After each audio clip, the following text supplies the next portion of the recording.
j'ai surtout arrêté de chercher. Et franchement, j'en ai lu des trucs sur la mission de vie, sur... Mais je me perds en fait. Je me perds parce que je me dis, qu'est-ce qui me met en joie aujourd'hui? C'est juste ça. Ça paraît très bizarre, mais... ouais, moi j'aime être en relation avec les gens, j'aime dénouer des problèmes, c'est mon kiff. Donc je trouve ça génial quand moi je vis une prise de conscience qui va se traduire dans mon corps et qui va se traduire dans mon quotidien en fait. C'est génial, ça fait des années là que j'expérimente, je me dis mais waouh, j'ai même pas parlé avec mon fils, mon conjoint, ma mère que je suis actrice de ma vie en fait. J'arrête de projeter sur les autres mon intérieur en fait. Et à partir du moment où on comprend ça, on reprend son pouvoir en fait. Donc qu'est-ce que je suis venue faire là? Quand je remonterai là-haut, je ferai le check. Je dirais est-ce que c'est fait? Je refais un tour parce qu'il m'en manque encore. Ok, on n'a pas encore fini la roue du karma quoi. Bonjour à tous, j'espère que vous allez bien. Alors depuis quelques années maintenant, je vous ai présenté un certain nombre de médiums, de thérapeutes, et j'ai commencé logiquement par vous présenter ceux qui avaient joué un rôle important dans mon parcours d'éveil. Aujourd'hui, retour aux sources puisque je vous présente la personne en compagnie de laquelle je me suis éveillé à l'invisible il y a 7 ans maintenant. Cette personne, elle s'appelle Servane Michet, et après un long parcours en quête d'elle-même, c'est quand elle a arrêté de chercher qu'elle a finalement trouvé qui elle est et comment elle accompagnerait les personnes sur leur chemin. Alors un grand merci à toi Servane pour ce partage d'une telle authenticité.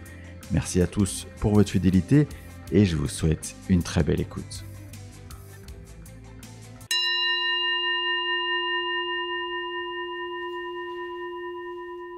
Eh bien bonjour Servane et merci beaucoup d'avoir accepté mon invitation pour ce podcast Entre deux mondes.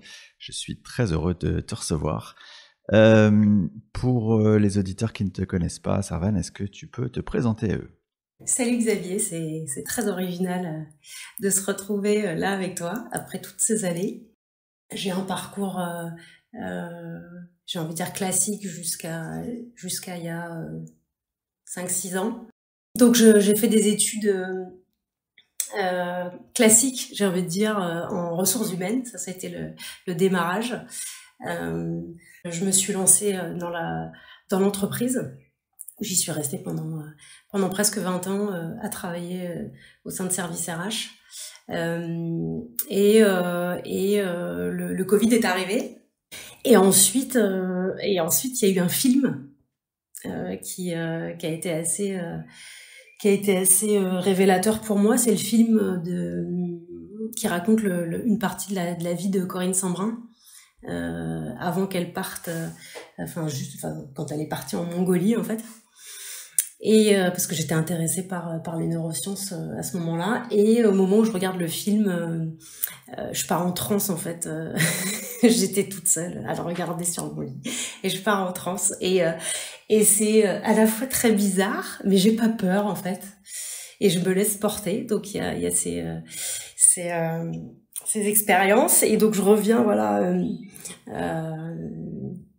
à la réalité. Et donc là je m'intéresse encore à plein de trucs, l'astrologie, l'hypnose, le magnétisme. Je commence à faire des tests avec des citrons, donc ça c'est avant le Covid, où je commence à jouer avec les énergies et essayer de comprendre ce qui se passe à l'intérieur de moi. Et le Covid est là. Le Covid, il y a un appel énorme d'arrêter ce métro boulot dodo, ce chemin qui me paraissait tout tracé, et de me dire mais il faut que j'arrête en fait.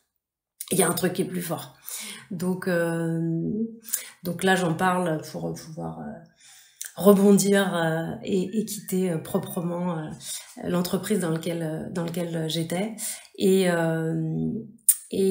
aujourd'hui je peux dire que c'est un appel fort parce qu'à ce moment-là je sais pas du tout ce que je vais faire. Je pars dans une quête de sens qui m'amène à une quête de qui je suis en fait, qui m'amène dans un vide immense.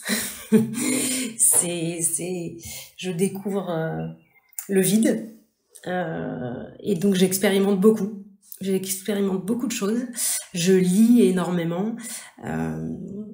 Déjà, précisons, effectivement, pour tous les auditeurs qui nous écoutent, qu'il y a un lien particulier entre nous, puisque effectivement, on a eu cet éveil spirituel conjoint, puisqu'on était dans la même entreprise, et que ça nous est tombé dessus l'un et l'autre à ce moment-là, et que du coup, on s'est mutuellement beaucoup apporté durant cette période. Donc toi, avant tout cet éveil-là, est-ce que la dimension invisible, la dimension énergétique, c'est quelque chose qui t'est familier? Ou est-ce que quelque part, t'es tellement dans le métro boulot dodo que ça te concerne pas tout ça? Alors il y a quand même petite, j'ai des parents qui m'emmènent chez un rebouteux, hein, quand même. Donc c'est là quand même. Ouais, donc il y a quand même déjà une petite ouverture. Okay. Voilà, mon médecin traitant par exemple, alors même si c'est plus conventionnel aujourd'hui, mais il y a quelques années ça l'était pas, mais mon médecin traitant c'était un acupuncteur en fait.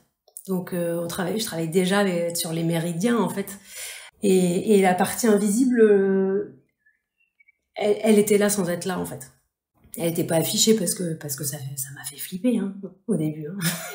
Donc, D'ailleurs, justement, ça c'est un point intéressant. Quand tu t'ouvres à tout ça, quand tu commences cette quête d'exploration que tu commences à nous détailler, est-ce que ça te fait pas un peu peur? Est-ce que tu te dis pas, mais finalement, est-ce que je suis pas complètement en train de me percher ou de m'envoler? Non, je peux pas me dire que je vais me percher en fait à ce moment-là. C'est pas du tout la sensation que j'ai. C'est par contre, je vais me fondre dans le tout, ça oui, et qui suis-je dans ce tout, je ne sais pas. Ça, cette sensation, elle a été très vertigineuse. D'accord. Donc, cette quête d'exploration, quelque part, pour résumer, c'est une quête de qui je suis. Comment tu l'abordes, cette question-là, et qu'est-ce qui te permet d'arriver à trouver des éléments de réponse? Alors là, je vais mettre des mots sur un truc, mais en fait, je me recentre. En fait. Je me recentre au cœur de moi, en fait.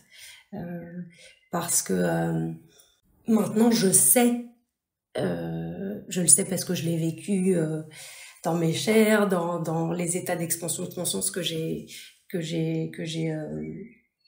découvert, mais je sais que je suis un être immatériel qui vit une expérience de matière en fait. Donc il y a quelque chose de plus grand, de transcendantal en fait. Et aujourd'hui, je me centre en fait pour savoir est-ce que je suis dans mon ego, qu'il soit positif ou négatif, ou est-ce que je suis dans mon essence profonde en fait. Comment tu arrives à savoir justement si quelle est la part de toi qui s'exprime à un moment donné? Est-ce que c'est ton essence profonde, qui je suis vraiment, ou est-ce que c'est l'ego qui joue sa petite pièce de théâtre? C'est pas facile. Hein. Ça, c'est la chose, je pense, la plus difficile à faire. Et dans l'aventure, toutes les explorations que j'ai menées avec tous les thérapeutes que j'ai rencontrés, et j'en ai rencontré des thérapeutes, et aujourd'hui, je suis capable de dire « Ah là là là là », mais là, en fait, ils étaient dans leur ego, et moi, à ce moment-là, je l'ai cru, en fait. Ah oui. Et donc, du coup, aujourd'hui, dans ma pratique, c'est vraiment quelque chose de très, très important pour moi de pas aller coller aux autres, aux personnes que j'accompagne, aux organisations, ce truc qui est lié à l'inconscient familial, à l'inconscient collectif, à tout ce qu'on maîtrise pas en fait. Donc je fais très très attention à ça, à discerner en fait de quel espace, à partir de quel espace j'interviens en fait. Soit énergétiquement, soit dans l'échange verbal en fait. Donc parfois je me trompe, je pense, mais je fais hyper attention justement je préfère me taire parfois si je suis pas sûre que d'aller projeter mon univers sur l'autre en fait. Parce que ça peut être très très destructeur. Hein. Toi qui l'as vécu, du coup, à quel point ça t'a affecté? En fait, on a projeté des choses sur moi qui pouvaient capter dans l'énergie, mais l'interprétation du thérapeute était pas la bonne, en fait. Donc moi, pendant 15 ans, j'ai tourné autour de sujets qui revenaient 2-3 fois, ils sont revenus 2-3 fois, et il y a, ça date qu'il y a 2 ans, je me suis dit non, mais en fait, c'est pas ça l'interprétation des thérapeutes, c'est pas celle-là du tout. et de me dire, bah non, en fait, là, ça y est, je ressens, je m'aligne. C'est les échanges d'énergie, c'est un échange d'énergie, c'est pas l'interprétation du thérapeute qui me dit que il s'est passé ça dans ma vie et que j'ai oublié parce que c'est un trauma, en fait. Donc ça a été long à le capter, ce truc-là. Mais je pense que aujourd'hui, ça fait aussi une force pour moi. Mais ouais, justement, comment c'est devenu une force, ça, pour toi? Parce que je fais attention à ce que je fais. Parce que je sais qu'il y a une partie de moi, on peut faire croire que c'est de la lumière et en fait c'est notre ombre, en fait. C'est là mon engagement vis-à-vis des personnes que j'accompagne dans ces processus de transformation, de prise de conscience et de transformation, en fait. Ces personnes que tu accompagnes, justement, comment tu les accompagnes? Tu veux dire la pratique, c'est ça? C'est me mettre dans la case, là, c'est ça? Comment je les accompagne? Avec qui je suis. J'utilise mon parcours, ce qui fait que j'en suis là aujourd'hui. Donc, j'utilise à la fois des pratiques de coaching, des enseignements que moi j'ai reçus et aussi des soins énergétiques. Parce que quand je pratique un soin, que ce soit sur un aspect émotionnel, mental ou physique, ça a un impact sur tout le système, en fait. Toi qui t'es formé dans ton parcours aux neurosciences, à la PNL, tu peux nous dire qu'est-ce que ça te permet aujourd'hui justement dans l'accompagnement ou dans la lecture de qui tu es en face de toi? Oh là là, ça a vraiment été des avant-après, les neurosciences et la PNL pour moi. En PNL, il y a des axiomes, en fait, et aujourd'hui, ils font partie de ma vie, en fait. Il y a un axiome, par exemple, en PNL qui dit « la carte n'est pas le territoire », et ça, pour moi, c'est ma vision. Elle est différente de la tienne. Elle est différente du voisin. Est-ce qu'il y en a une qui est plus juste ou pas? Non, en fait.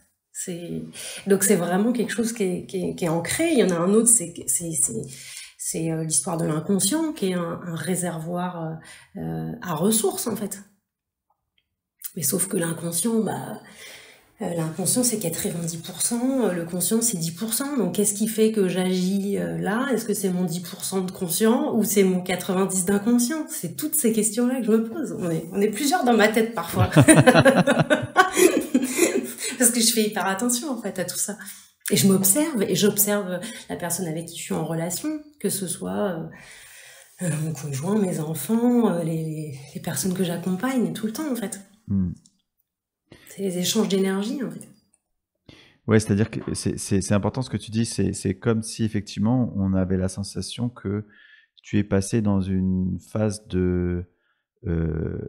d'observation justement de ces flux énergétiques entre finalement tout ce qui est vivant, que ça soit dans ta sphère personnelle, que ce soit avec les personnes que tu accompagnes, ou même dans les organisations. En fait, il y a des flux, dans tous les sens, il y en a en permanence. Comment toi tu les identifies? Par la discussion, par l'échange, par le questionnement, l'écoute, et après par le ressenti. Ça passe beaucoup par le corps, beaucoup. Et puis parfois ça descend comme ça. Et je sais que c'est ça. Ouais, la claire connaissance, quoi. C'est-à-dire que tu sais pas comment tu sais, mais tu sais, quoi. C'est ça, et puis à l'intérieur, et voilà.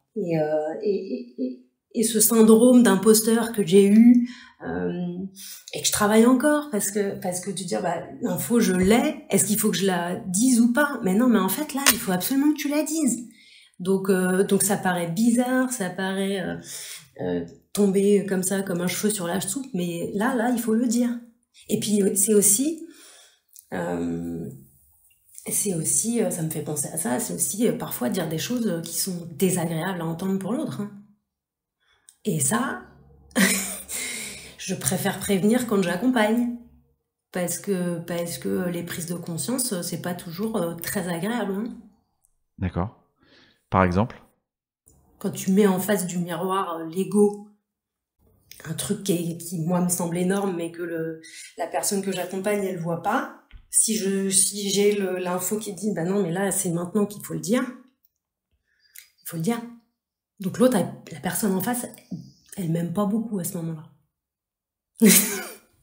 Et j'ai déjà des personnes qui m'ont dit, mais heureusement que tu m'avais prévenu, parce que j'avais plus envie de revenir te voir, hein. Et je le sais. Je le sais. Ben oui, parce que c'est pas toujours très agréable de dire, ah, au fait, regarde le miroir que je vais te proposer une autre façon de voir la situation dont tu me parles. Ouais. Ouais. On revient à la carte et les territoires. C'est ça. Et tu parlais du clair ressenti. Donc c'est ton corps qui te parle, c'est ça? Comment ça fonctionne concrètement chez toi? Ça me fait penser à la séance que j'avais fait avec toi au tout début. Avec la médium qui faisait le pont, en fait. Et voilà, c'est ça. Et qui, à la fin, avait dit, oh là là là là, mais c'est le bordel à l'intérieur. Je sais pas, ça m'avait fait rire. Parce qu'elle disait, mais qu'elle sentait plein de trucs dans son corps et qu'elle savait pas ce que c'était. Et ben moi, c'est pareil. Mais est-ce qu'avec le temps, parce que j'imagine, bon, c'est ton corps, donc tu le pratiques a priori tous les jours, tout le temps, tu as créé un code où tu sais à peu près que quand il se passe ça, ça veut dire ça, quand il se passe ça, ça veut dire ça, etc. Non. Non? C'est à chaque fois différent? Est-ce que c'est une excellente question? En fonction des situations, le ressenti de corps est pas du tout le même, en fait. Ça, c'est sûr. Après, est-ce que j'ai créé un code? Non, parce qu'en fait, je laisse venir. Mais il y a le ressenti. Généralement, il y a le ressenti et après, il y a l'information qui vient, en fait, dans la tête, qui descend. Ok, d'accord. Donc il y a une première étape qui est un ressenti physique, qui correspond quoi? À une transmission d'énergie ou un échange, un fluide, quelque chose qui se passe? Et puis ensuite, il y a une information qui descend. Ouais. C'est un vortex, en fait, quand on est avec quelqu'un, on est en échange permanent, donc il y a un vortex. Et donc là, toute la problématique aussi, au début, c'était de dire, est-ce que c'est à moi ou est-ce que c'est à l'autre? Et ça, c'était très, très compliqué. Ça, c'est extrêmement compliqué. Mais ça, j'ai arrêté de me poser la question, de me prendre la tête sur ce sujet-là, en fait. Parce que sinon, tu n'en finis... Enfin, moi, j'en finissais plus, en fait. Hein. Ah oui. De dire, c'est à moi ou c'est à l'autre. Bah, c'est là, en fait. C'est là. Qui le traite? Moi, l'autre, bah, on traite. C'est désagréable, bah, je traite. Parce qu'en fait, l'autre, peut-être, m'envoie une énergie qui est inconnue jusqu'alors pour moi, parce qu'elle est dans mon inconscient, mais en fait, elle est quand même là, en fait. Donc, je vais la traiter parce qu'elle est là, en fait, qu'elle m'appartienne à moi ou qu'elle soit à l'autre. Oui, mais j'imagine que quand même, à partir du moment où il y a cette connexion à la personne qui vient te voir, ou qui te sollicite, c'est que même si cette énergie, elle vient refléter quelque chose chez toi, le fait que ce soit cette personne qui vienne te voir, j'imagine que ça suppose que quand même, ça vient d'elle. Donc, cette action, elle va, même si elle peut résonner chez toi, elle va aussi et surtout la concerner elle, en fait. Ça peut être quelque chose que je porte, qui est dans mon ADN, en fait, qui est plus profond de mes cellules, qui vibre pas encore vraiment, mais que la personne vient activer chez moi, en fait. D'accord. Mais quand tu dis que tu le traites, qu'est-ce qui se passe à ce moment-là? Je mets l'intention de l'éclairer, en fait. Cette situation-là, ce ressenti, cette information, etc. En fait. Je mets l'intention, en fait. Et partant du principe que cette personne, elle vient te voir avec son sujet, le fait qu'elle active ça chez toi, c'est que quand même chez elle, ça a une résonance. Ou c'est simplement elle qui devait activer ça chez toi et chez elle, ça la concerne pas? Ah non, c'est la personne qui vient avec son sujet qui peut activer une résonance consciente ou inconsciente chez moi, en fait, mais qu'on va traiter et que je vais traiter. Donc, en fait, soit en gros, la personne, elle a de toute façon un sujet, toi, tu ressens des choses et ça ne concerne que cette personne, tu traites. soit cette personne, elle vient te voir avec un sujet, ça active aussi quelque chose qui fait écho chez toi, et tu traites de la même manière, sauf que ça traite les deux en même temps, quoi. C'est ça. Ouais. C'est ça. On pourrait même imaginer par extension, si on se fait des nœuds au cerveau, que finalement, comme les échanges, ça marche toujours dans les deux sens, la personne qui vient te voir, elle vient jamais te voir par hasard, et donc si elle vient te voir, c'est que forcément, il y a une résonance chez toi. Mais c'est exactement ça. C'est exactement ça. Et moi, ce que j'ai vu là, avec toutes ces années là d'exploration, j'observe les gens qui ne viennent plus à moi dans mon entourage et ceux qui viennent à moi et qui venaient pas avant en fait. Et donc c'est bien qu'il y a quelque chose qui change et qui fait que on va être plus attiré par une personne que par une autre en fait. Et pour X raisons. Mais c'est comme ça.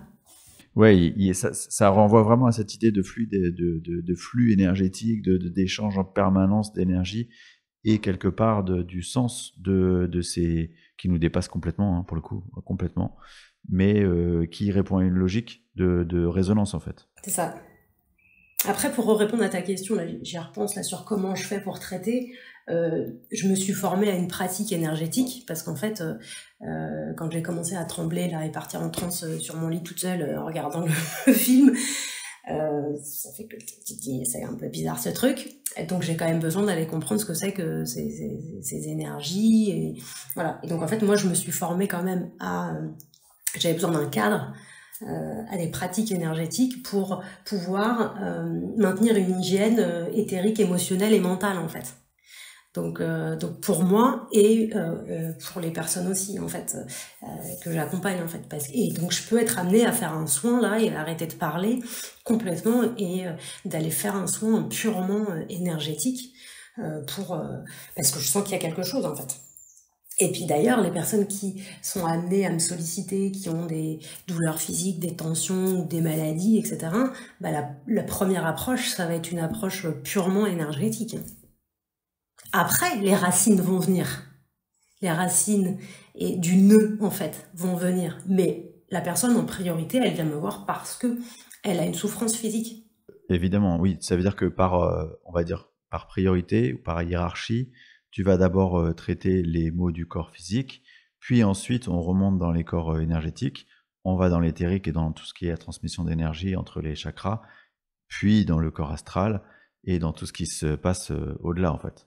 Ouais, c'est ça. C'est vraiment, je vais commencer par réharmoniser les énergies de la personne, de l'aura, de ses chakras, de ses méridiens, etc.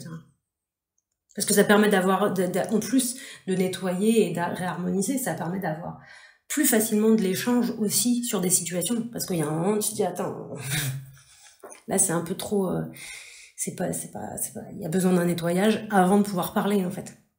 Est-ce qu'il est toujours, nécessaire d'aller dans les racines, ou est-ce qu'on peut se contenter de quelque part de traiter la manifestation physique, on va dire?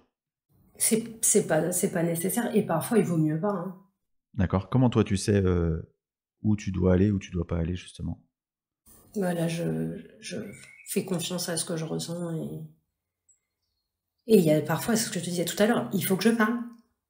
J'ai déjà eu un nombre de fois incalculable, des moments où je me fais des médites, moi, toute seule chez moi, et j'ai le lien qui se fait avec une personne, et qui te dit, et j'entends, il faut que tu lui dises ça, il faut que tu lui dises ça, il faut que tu lui dises ça, voilà, et en fait, ma méditation, elle se médite plus du tout, parce qu'en fait, je n'arrête pas d'entendre des signaux en mode, il faut que tu lui dises ça. Donc maintenant, j'ai compris que dès que je réceptionne l'info et que je dis que je sens que ça pousse un peu trop, je dis ok c'est bon, je vais lui dire. Mon timing par contre sera le mien. J'ai entendu. Et après, c'est bon, je suis libérée et on me laisse tranquille. Oui, c'est la même chose que ce que disent effectivement les médiums qui te disent tant que j'ai pas livré l'info, ça va résonner, ça répète, ça répète, ça répète, ça répète, et une fois que je le livre, ok, ça. Et c'est souvent en lien ces trucs-là. Et ça, je pense que le chemin pour moi d'exploration, il n'est pas terminé, clairement, avec des défunts, en fait. Généralement, c'est des défunts qui viennent là et disent allez, allez, on y va. Toi, tu arrives dans tes perceptions, du coup, à savoir quand c'est un défunt, quand c'est plutôt une énergie, tu vois, type guide, ou comment tu arrives à percevoir la différence? C'est une vibration, c'est quoi? Moi, je sais pas dire, je sais pas. Je sais que c'est telle personne qui me parle à ce moment-là. D'accord. Encore une fois, tu sais, c'est ton canal de claire connaissance, quoi. Tu sais pas comment tu sais, mais tu sais. Et c'est là où le lâcher prise, l'équilibre entre contrôler, lâcher prise, moi, c'est ça qui me challenge aussi, c'est de dire, vas-y, lâche l'affaire, en fait. Essaye pas de mettre des mots sur tout, parce que en fait, je sais que je ne sais rien, en fait. Et ça, depuis que j'ai bien capté ce truc-là, bon, ok, il faut mettre des mots sur ma pratique. Ok. Ouais, je ressens que c'est un peu la clé, ça, parce que finalement, à travers ton parcours d'exploration, il y a vraiment un truc qui est la foi. Le sujet qui est, ok, ça m'arrive, je sais pas bien comment, je sais pas bien pourquoi, je sais pas bien quelle est la suite du chemin, mais j'accepte que ce chemin il se fasse comme ça. Et puis je sais que ce que je sais, c'est que par contre, ce que je reçois quand je le transmets, c'est juste, c'est ça. Mais du coup, parfois, je parle pas du tout. Parce que parfois t'as rien. Il y a rien à dire, en fait. Il y a juste à faire, en fait. C'est tout. C'est tout. Il y a rien. Et ça me fait penser, je sais pas, je vais le partager là, mais dans les expériences que j'ai eues qui ont renforcé ce sentiment de, il y a l'invisible, c'est évident, en fait. Je me rappelle quand je passais mon maître praticien en PNL, un matin, non, j'avais une intervention, enfin, pour passer le diplôme, il fallait faire une présentation et tout. Et en fait, toute la semaine, j'avais du mal à pondre mon truc, c'était compliqué. Et donc, la veille de la présentation, je me couche et je dis, bon, maintenant, ça suffit. Et je demande, et je dis, bon, si c'est ça, je veux voir un éléphant rose. Mais c'est rapide, quoi. Je vous laisse 24 heures, en fait. Le lendemain, je vais dans le métro, je prends mon téléphone et il y avait un mail qui disait « Servane, l'éléphant rose a un message pour toi ». Je l'ai enregistré tellement je n'y croyais pas pour le raconter à mes copains de la PNL en disant « mais vous savez ». Et j'en ai pleuré en fait. Je me revois dans le métro et je pleurais de me dire « mais si, ça existe en fait, mais bien sûr que si, ça existe en fait ». Et en Bretagne, après qu'on ait déménagé, un jour où c'était un vrai bazar sur la route, comme au moment des gilets jaunes, là, où je devais emmener mes enfants, enfin bref, et j'étais coincée derrière un pont, et j'arrivais pas à passer, parce que toutes les voitures essayaient de passer, et là, je dis à mes enfants, je dis, bon, là, on demande de l'aide à l'univers, s'il vous plaît, et on demande à ce que la prochaine voiture qui s'arrête, elle s'arrête, parce que nous, ça fait 10 minutes qu'on est bloqué. Et là, juste la voiture, elle s'arrête. J'ai rien fait. Alors que j'avais essayé de forcer, de passer. Enfin voilà, c'est des histoires comme ça en fait, qui renforcent la foi et de se dire, je sais pas ce que c'est exactement, mais je sais que c'est là quoi en fait. Concrètement, les personnes du coup qui viennent te voir, finalement, on peut imaginer qu'il y a tout type de problématiques.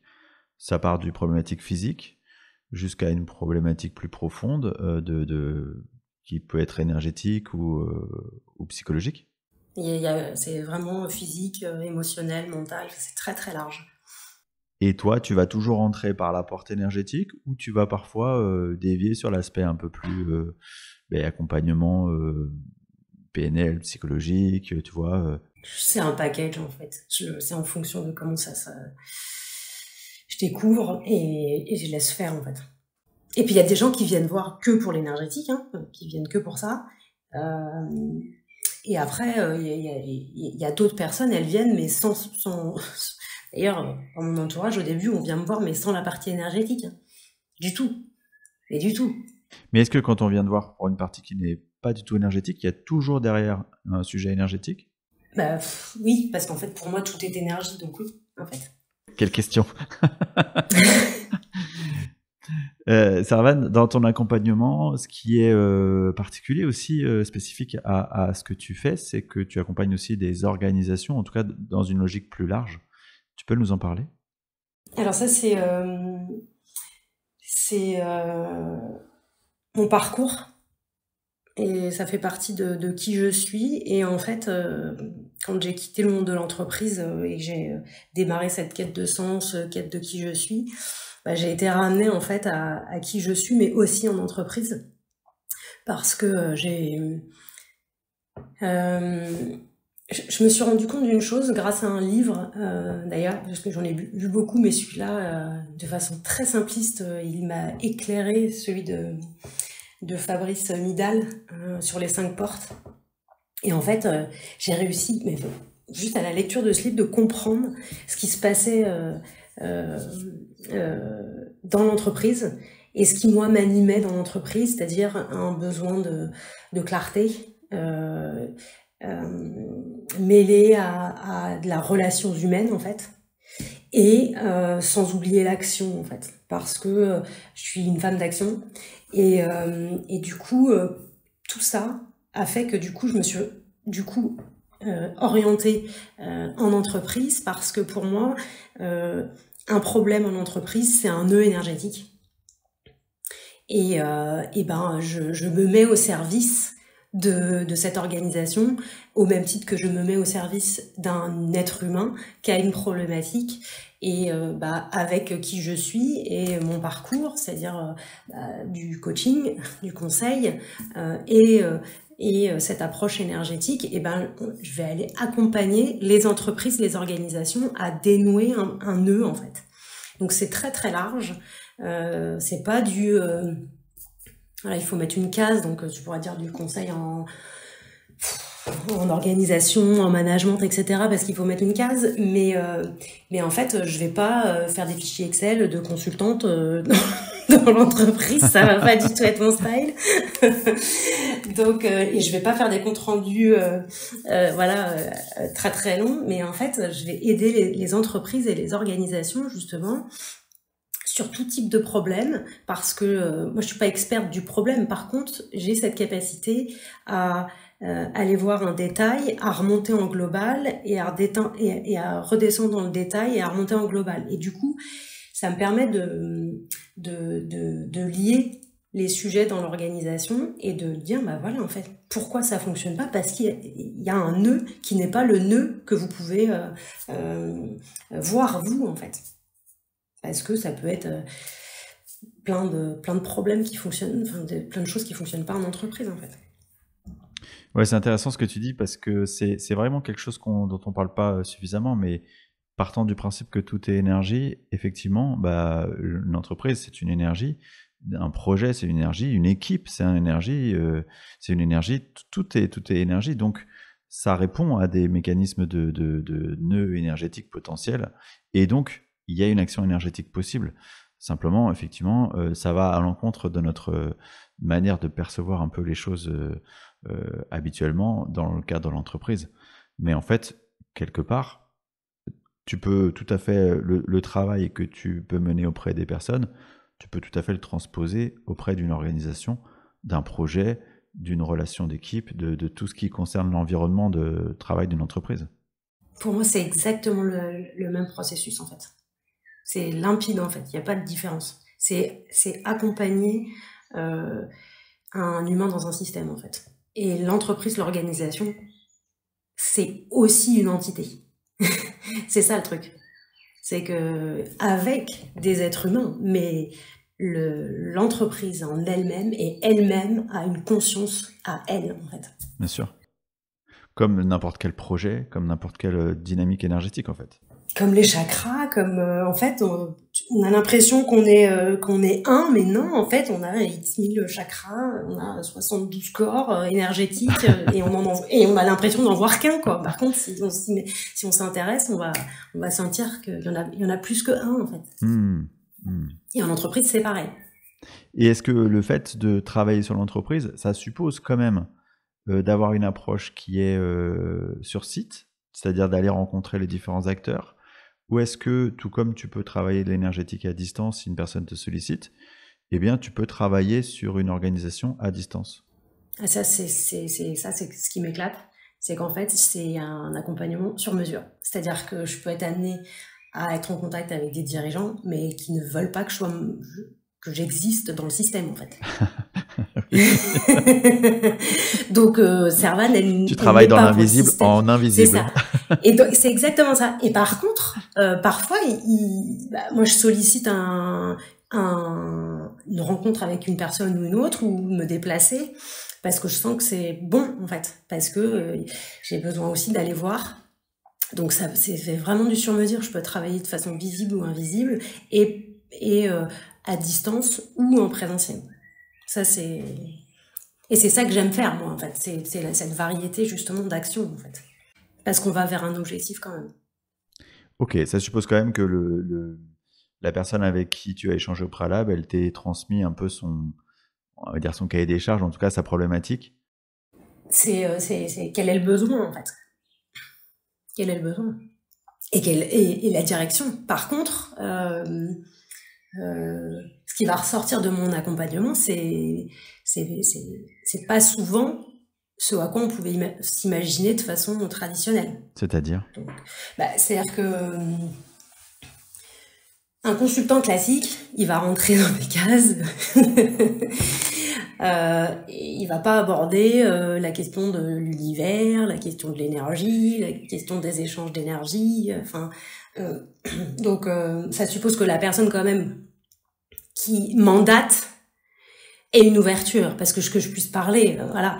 Après, moi je m'adapte à mon auditoire, bien sûr. Et c'est pour ça que quand je suis sur site, c'est pas gênant. Je suis Madame tout le monde. Hein. Enfin, on n'est pas obligé d'afficher bonjour avec ses ailes derrière. Hop là. Il y a quelqu'un un jour qui m'a dit oh là là, tu fais pas du tout perché. Bah non, en fait, je suis dans la matière aussi, quoi. Enfin, c'est ça. Mais ça, je pense que c'est hyper important de le dire aussi, parce que dans mon accompagnement, c'est très pragmatique. C'est opérationnel, c'est pas un truc folklore. Hein. Non, on est dans la matière, c'est du bon sens, voilà. Oui, ça veut dire que contrairement aux idées peut-être reçues qu'on pourrait avoir, c'est pas parce que ta quête d'exploration, elle t'a mené à faire plein d'expériences spirituelles, plein d'accompagnements thérapeutiques divers et variés, potentiellement qualifiés de perchés, que ça t'a déconnecté de la matérialité, puis de l'incarnation et du côté ancré, en fait. En fait, j'en ai fait un choix, surtout. Parce que c'est facile hein, de se barrer. Il y a plein de moyens. C'est tentant, même. Hein, mais bien sûr, mais en fait, quand on se rend compte qu'en fait, on est endormi et qu'on croit être éveillé, je dis bon, ok. Alors attends, comment je fais pour allumer la lumière là? C'est le bordel. Donc c'est hyper tentant de se barrer en fait. Mais c'est pas ce qui nous est demandé quand on est sur Terre, hein. En fait, pas dans cette incarnation-là, hein. Pas dans cette 3D pour l'instant ou 4 vers la 5 quoi. C'est. Et toi, Servane, du coup, à travers cette quête, tu as compris ce que tu étais venu faire dans cette incarnation? J'ai surtout arrêté de charger. Et franchement, j'en ai lu des trucs sur la mission de vie, sur. Mais je me perds en fait. Je me perds parce que je me dis, qu'est-ce qui me met en joie aujourd'hui? C'est juste ça. Ça paraît très bizarre, mais ouais, moi j'aime être en relation avec les gens, j'aime dénouer des problèmes, c'est mon kiff. Donc je trouve ça génial quand moi je vis une prise de conscience qui va se traduire dans mon corps et qui va se traduire dans mon quotidien en fait. C'est génial. Ça fait des années là que j'expérimente. Je me dis mais waouh, j'ai même pas parlé avec mon fils, mon conjoint, ma mère que je suis actrice de ma vie en fait. J'arrête de projeter sur les autres mon intérieur en fait. Et à partir du moment où on comprend ça, on reprend son pouvoir en fait. Donc qu'est-ce que je suis venue faire là? Quand je remonterai là-haut, je ferai voilà le check, voilà. C'est ça, je dirais bon est-ce que c'est fait? Bon je refais un tour parce qu'il m'en manque encore. Ok, on n'a pas encore fini la roue du karma quoi. Donc je continue quoi. En fait ça m'angoisse cette question, je vais te dire.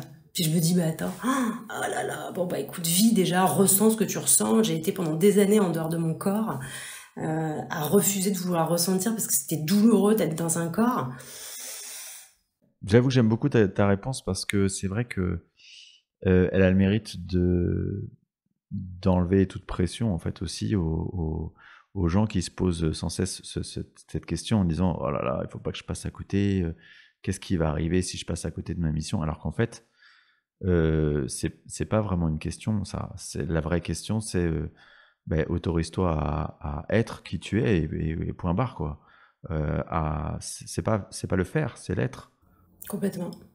Et puis dans les trucs un peu barrés que j'ai vécu, mais moi j'ai déjà eu la sensation d'être passé de l'autre côté et de faire le point en fait. Comme une sorte de MI. Ouais. Mais enfin, j'ai fait d'autres expériences qui ressemblent plus à de l'EMI, mais là c'est plutôt une sorte de dissociation en fait. Et je suis à un endroit, mais en fait je me vois à un autre endroit en fait. Et je me voyais en haut là et je voyais le chemin de ma vie en fait. Mais en fait j'étais bien à avoir ce chemin de vie en fait. Et donc est-ce que c'est important ce qu'on fait là, moi, ce que je fais là, etc., dans ma mission, dans mon machin. Mais en fait, ça m'a libérée, en fait, de me dire, bah, tu fais au mieux avec ce que t'envoies, ce que tu reçois, parce qu'en fait, on est acteur, hein, on envoie, on reçoit, et puis prends conscience que la réalité de ce que tu vois n'est que la projection de ce que n'est que le miroir de ce que je projette, en fait. Et ça, du coup, je me dis, bah, déjà, je retrouve mon pouvoir, et puis je laisse faire la vie, quoi. Et je me dis, bah, il y a un truc qui est plus grand, qui c'est le chemin qui est bon pour moi. Et puis je reviendrai une autre fois, et puis je te rencontrerai, et puis tu seras pas dans cette dans cette incarnation-là, comme ça. J'aurais peut-être des cheveux. Ouais, c'est ça. Le rêve, oh purée. Waouh. Mais l'intention pour le prochain tour. Je cocherai la case. Donc voilà. Ok. Servan, c'est hyper intéressant. Merci pour ce partage. C'est vraiment passionnant. Et je vais terminer cet épisode en te posant les deux questions que j'ai l'habitude de poser, du coup que tu connais puisque tu écoutes le podcast. Est-ce que tu peux me parler et nous transmettre à plus large échelle les personnes, les influences, les livres, voilà, tout ce qui a été important sur ton parcours? Il y en a plusieurs. Là, ce qui me vient quand même, c'est Catherine Henry Plessier, en premier, qui est la femme que j'ai rencontrée et qui m'a accompagnée pendant un parcours de 3 ans sur l'exploration de la conscience. Ça a été vraiment, vraiment quelqu'un, c'est une médecin en fait, donc ça ancre, c'est pas des trucs perchés, quoi. Donc elle, ça a été, en plus elle m'a accompagnée sur 3 ans, donc 3 ans et demi, 4 ans, donc c'était chouette. Et il y en a une que je suis de façon très très régulière parce que je sens que ça me parle complètement, c'est Charlotte Hoffman. Enfin, ce qu'elle transmet, je trouve ça génial en fait. Donc voilà. Et alors, la dernière question, Servan, pour toutes les personnes qui s'éveillent, qui sont, toi, il y a quelques années, quand on s'est mutuellement ouvert à ce monde, quel conseil tu pourrais leur donner du haut de ton parcours pour aborder cette route qui s'ouvre à eux? De suivre les élans de vie tout en ayant l'intention de discerner ce qu'on voit en fait et ce qui nous est renvoyé en fait, parce qu'on peut se perdre dans tout ce truc là en fait. Donc de revenir au centre, de revenir à soi, quelles que soient les personnes qu'on est amené à rencontrer, de se recentrer à l'intérieur de soi pour se dire est-ce que ça fait écho en moi ou pas, parce qu'en fait on n'est pas obligé de tout prendre en fait. De se dire non mais en fait c'est à l'intérieur de soi qu'on sait si c'est juste pour nous. C'est personne d'autre peut nous le dire en fait. Ça peut pas venir de l'extérieur en fait, ça vient de l'intérieur. Eh bien, on va s'arrêter sur ces mots. Servan, merci beaucoup encore une fois pour ce partage.